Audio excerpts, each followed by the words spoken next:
आपके स्क्रीन पर ये खबर बालोद से ये बड़ी खबर है। मोहम्मद अकबर के घर पर कब चलेगा बुलडोजर? प्रधान पाठक की आत्महत्या का जिम्मेदार मोहम्मद अकबर। प्रधान पाठक ने सुसाइड नोट में नाम लिखा है। बालोद से ये बड़ी खबर है। मोहम्मद अकबर के घर पर कब चलेगा बुलडोजर?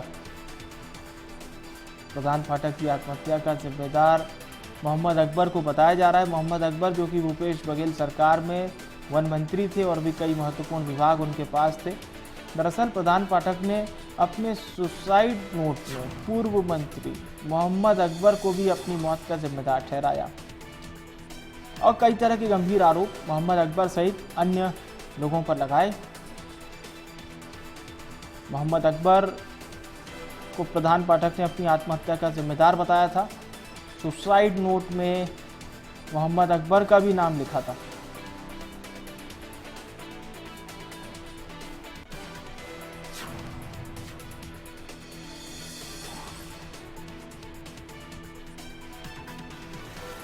फिलहाल पुलिस द्वारा एफआईआर दर्ज कर ली गई है पूरे मामले में और पुलिस ने मामला कायम कर लिया है। एफआईआर दर्ज कर ली गई है, यानी कि अब पूर्व मंत्री मोहम्मद अकबर की मुश्किलें ज़रूर बढ़ सकती हैं क्योंकि एफआईआर दर्ज कर ली गई है। पूर्व मंत्री मोहम्मद अकबर के खिलाफ आत्महत्या के लिए उकसाने का केस बालोद पुलिस ने दर्ज किया है, यानी आत्महत्या के उकसाने का मामला दर्ज किया है पूर्व मंत्री मोहम्मद अकबर के खिलाफ। पूर्व मंत्री मोहम्मद अकबर की मुश्किलें बढ़ती हुई दिखाई दे रही हैं। पूर्व मंत्री मोहम्मद अकबर के खिलाफ आत्महत्या के लिए उकसाने का दर्ज किया गया है केस। रवि हमारे साथ लाइव जुड़ रहे हैं। रवि, मोहम्मद अकबर का नाम लिया गया था और भी कुछ लोगों का नाम लिया गया था और आत्महत्या के लिए उकसाने का केस दर्ज कर लिया है फिलहाल पुलिस ने। अब आप एक बार जरा मामला हमारे दर्शकों को फिर से बताएं। प्रधान पाठक ने वो कौन से गंभीर आरोप पूर्व मंत्री पर लगाए थे? जी, ये मामला है, ये बालोद जिले के डौंडी थाना क्षेत्र अंतर्गत का है, जहां पे एक प्रधान पाठक हैं देवेंद्र ठाकुर। इनके द्वारा कुछ दिनों पहले आत्महत्या कर ली जाती है फांसी लगाकर, और फांसी लगाकर आत्महत्या करने के बाद इनके द्वारा सुसाइड नोट छोड़ा जाता है। सुसाइड नोट में पूर्व मंत्री मोहम्मद अकबर के अलावा अन्य 3 लोगों का भी नामजद वहां पे सुसाइड नोट में नाम दर्ज किया जाता है। और ये पूरा जो मामला है नौकरी के नाम से ठगी का पूरा मामला है, जिसमें यह कहा गया है कि जो देखिए, सबसे पहली बात आपको बता दो, प्रधान जो पाठक था जिसे फांसी लगा के आत्महत्या की थी, ये एक प्रकार से बिचौलिया था। इन्होंने भी अपने रिश्तेदारों से नौकरी के नाम पे पैसा यहाँ पे लिया था और वो पैसा नहीं पटा पा रहे थे, जिसकी वजह से उन्होंने नामजद यहाँ पे सुसाइड नोट छोड़कर उन्होंने आत्महत्या की। जिसके बाद मामला तूल पकड़ा और लगातार जो पीड़ित जनता क्षेत्र के, चाहे वो रिश्तेदार हो या अन्य लोग हो, वो लगातार डौंडी थाना क्षेत्र में रवि, जैसा कि आप बता रहे हैं कि जो प्रधान पाठक थे वो भी मतलब इस पूरे सिस्टम में मिले हुए थे, बिचौलिए का काम कर रहे थे। मतलब जाहिर सी बात है उस समय सरकार भूपेश बघेल जी की थी, वन मंत्रालय सहित बहुत महत्वपूर्ण विभागों की जिम्मेदारी मोहम्मद अकबर जी संभाल रहे थे, यानी कि सीधा कनेक्शन होगा कि उन शासकीय कामों के करवाने के लिए। देखिए, सबसे बड़ी बात आपको बता दूं, पूर्व कांग्रेस सरकार में मोहम्मद अकबर उस समय बालोद जिले के प्रभारी मंत्री हुआ करते थे। बालोद जिले के मोहम्मद अकबर प्रभारी मंत्री थे। तो कहीं ना कहीं ये जो कनेक्शन और तार है यहाँ से भी जुड़ के सामने आ रहा है। क्योंकि जिस प्रधान पाठक ने जो आत्महत्या की थी वो भी एक प्रकार से बिचौलिया था। उन्होंने अपने रिश्तेदारों से वन विभाग में विभिन्न पदों पर नौकरी लगाने के नाम से उन्होंने पैसे लिए थे। जब वो पैसा उन्हें वापस नहीं लौटा पा रहे थे तो लगातार रिश्तेदार उनको फोर्स करने लगे पैसा लौटाने के लिए, और कुछ रिश्तेदारों ने डौंडी थाने में इसकी शिकायत भी की थी। क्योंकि प्रधान पाठक के आत्महत्या करने के बाद लगातार जो पीड़ित जन है, देखिए आपको बता दें इस पूरे मामले में करीबन अभी 50 से अधिक पीड़ित सामने आ चुके हैं और करीबन 3.5 करोड़ का ठगी का मामला यहाँ पे सामने आ चुका है। और कहीं ना कहीं मोहम्मद अकबर का नाम यहाँ से जुड़ने के बाद ये मामला काफी राजनीतिक जो खेमा है उसमें भी हलचल यहाँ पे मच चुकी है। क्योंकि जैसा कि मैं बता दूं आपको कि बालोद जिले के जो पूर्व मंत्री मोहम्मद अकबर पूर्व की कांग्रेस सरकार समय प्रभारी मंत्री भी रह चुके हैं। रवि, एक अंतिम सवाल। पूर्व मंत्री मोहम्मद अकबर के साथ ही 2-3 लोगों का नाम और है, ये कौन लोग हैं? देखिए, ये अभी तक ये तय नहीं हो पाया है कि ये उनके परिचित के हैं या उनके रिश्तेदार हैं या किसी प्रकार के पहचान करते हैं। हालांकि पुलिस ने चारों के खिलाफ मामला यहाँ पंजीबद्ध किया है। देखिए, सबसे बड़ी बात आपको बता दूं मैं, ये ध्यान करने वाली बात है, मोहम्मद अकबर के खिलाफ जो है आत्महत्या से उकसाने का मामला यहाँ पे दर्ज किया गया है, और बाकी जो अन्य 3 हैं उनके उनके उनके ऊपर 420 के मामले भी दर्ज किए गए हैं। ये सबसे बड़ी अहम बात आपको चलिए, बता रहा हूं। रवि बने रहिएगा हमारे साथ। अब रायपुर से इसी खबर पर हमारे सहयोगी जगजीत हमारे साथ लाइव जुड़ चुके हैं।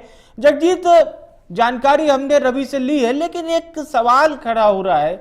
अब ये स्थानीय लोगों का भी सवाल हो सकता है, सोशल मीडिया पर भी दौड़ रहा है कि इस वक्त बुलडोजर कार्रवाई खासा चर्चा में है। बुलडोजर कार्रवाई खूब होती है। पूर्व मंत्री है मोहम्मद अकबर, और आपको भी बहुत अच्छे से याद होगा कि वाकई में प्रमुख मंत्रियों में से एक थे भूपेश बघेल सरकार में। कई महत्वपूर्ण विभागों की जिम्मेदारी इनके ऊपर थी। आत्महत्या के लिए उकसाने का आरोप लगा है। चर्चा चल रही, क्या मोहम्मद अकबर के घर पर भी बुलडोजर चल सकता है? एफआईआर तो दर्ज हो गई है वैसे।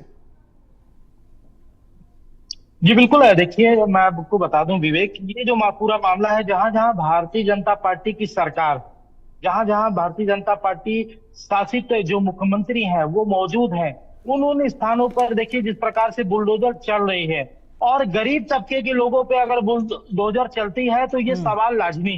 विवेक, लगातार इनके द्वारा ये कोई पहला मामला नहीं है। लगातार इनके खिलाफ कई शिकायतें आई हैं कि ये अवैध कब्जा, कई जमीनों को ये हथिया लिया गया है, चाहे वो कब्रिस्तान के नाम पे, चाहे मजार के नाम पे। तो इस तरीके के कई मामले अब सामने धीरे धीरे आने लगे हैं। क्योंकि छत्तीसगढ़ कांग्रेस के ये काफी बड़े नेता है, दिग्गज नेता है, काफी नाम है इनका। पिछली सरकार में ये वन मंत्री रहे हैं। तो उस लिहाज से अगर समझा जाए तो अब ये सवाल काफी बार उठना लाजमी हो जाता है कि क्या जब गरीब आदमी के ऊपर, गरीब आदमी के दुकानों पर, गरीब आदमी के जमीनों पर अगर बुलडोजर चल सकता है तो आखिर इस व्यक्ति के ऊपर क्यों नहीं? तो ये सवाल अब बड़े जोर शोर से उठ रहा है, और लगातार अब इस पे निगाहें हमारी भी है कि आखिर उन गरीब आदमी का दोष क्या था और इस बड़े आदमी का दोष क्या है, दोनों में भिन्नता क्या है कि आखिर उस पे बुलडोजर चल जाता है। और मोहम्मद अकबर जो एक बड़े मंत्री रह चुके हैं कांग्रेस के शासनकाल में, इनके ऊपर आखिर बुलडोजर की कार्रवाई कब होगी? लेकिन अगर ऐसा होता है तो कांग्रेस जो पहले से ही देवेंद्र यादव के नाम पर पूरे प्रदेश में प्रदर्शन कर रही है, अब मोहम्मद अकबर मतलब कि देवेंद्र यादव से भी ज्यादा पावरफुल व्यक्ति कांग्रेस के लिए भी, कांग्रेस के लिहाज से भी, तो बैठे बिठाए कांग्रेस को भी पूरा का पूरा मौका मिल जाएगा अगर ऐसा होता है भविष्य में। तो बिल्कुल विवेक, बैठे बिठाए मौका मिल जाएगा। जिस तरीके से बलौदाबाजार हिंसक मामले में देवेंद्र यादव के नाम को आगे किया गया है भारतीय जनता पार्टी द्वारा, जिस तरीके से और जिस तरीके से पुलिस द्वारा उसमें शिकंजा कसा गया है, वो एक मुद्दा अभी भी हाल में ही ताजा बना हुआ है। उसके बाद देखिए, सामाजिक दृष्टिकोण से भी समझे तो मोहम्मद अकबर एक बड़े नेता है, समाज के भी बड़े नेता हैं और प्रदेश के भी एक बड़े नेता रहे हैं, कांग्रेस के बड़े नेता रहे हैं। अगर उनके ऊपर इस प्रकार की कार्रवाई की जाती है, क्योंकि छत्तीसगढ़ में भी भारतीय जनता पार्टी की सरकार है, छत्तीसगढ़ में भी बुलडोजर चलते रहे हैं, तो जरूर छोटे जो लोग हैं, जो गरीब तबके के लोग हैं, उनके ऊपर बुलडोजर चल चुका है। लेकिन अब देखे जाने वाली बात है कि आखिर इस ये पूरे बड़े मामले में, और जिस तरीके से एक शिक्षक के आत्महत्या के बाद सुसाइड नोट में इनका नाम आता है, ये मामला पहले ही उजागर हो चुका है। हालांकि पुलिस जरूर इस पूरे मामले की जांच छानबीन कर रही है और तह तक पहुंचेगी, उसमें वक्त जरूर लग सकता है। लेकिन जिस तरीके से तमाम शिकायतें, एक दो शिकायतें नहीं है, दर्जनों से ज्यादा शिकायतें जो जिस प्रकार से मोहम्मद अकबर के खिलाफ अब सामने आ रहे हैं, अब सरकार जरूर आने वाले समय में फैसला ले सकता है। कांग्रेस 8 या 9 महीने की सरकार के विरुद्ध में तमाम कितनी आंदोलन सड़कों पे उतर आ रही है, चाहे वो महिला बिल्कुल ये ओवरऑल बिल्कुल सही बात आपने कही है कि कांग्रेस इसको मुद्दा बना सकती है।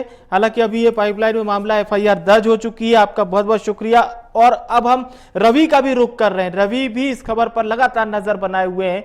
रवि, जो बात चल रही है वो ये है कि पूर्व मंत्री का नाम है आरोपियों की लिस्ट में, 2-3 अन्य लोगों का नाम है, और अगर ये सिंडिकेट चल रहा था, भूपेश बघेल सरकार में सक्रिय था, यानी कि इसमें कुछ और भी लोग इन्वॉल्व हो सकते हैं, कुछ और भी खुलासे हो सकते हैं इसी एफआईआर के जरिए जब पुलिस पूरे मामले की जांच शुरू कर देगी।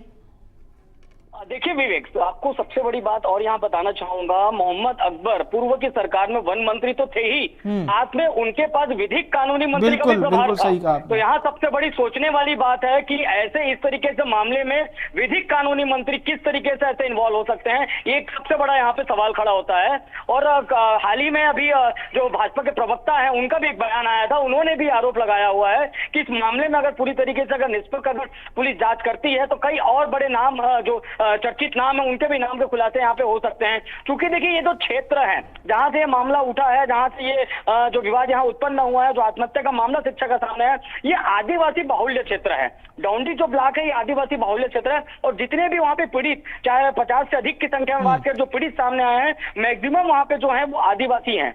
तो कहीं ना कहीं ये मामला और ज्यादा तूल पकड़ने वाला है। तो कहीं ना कहीं ये जो क्षेत्र की जो कहीं राजनीति भी रही है, इसके इर्द गिर्द हमेशा रही है आदिवासी के थ्रू।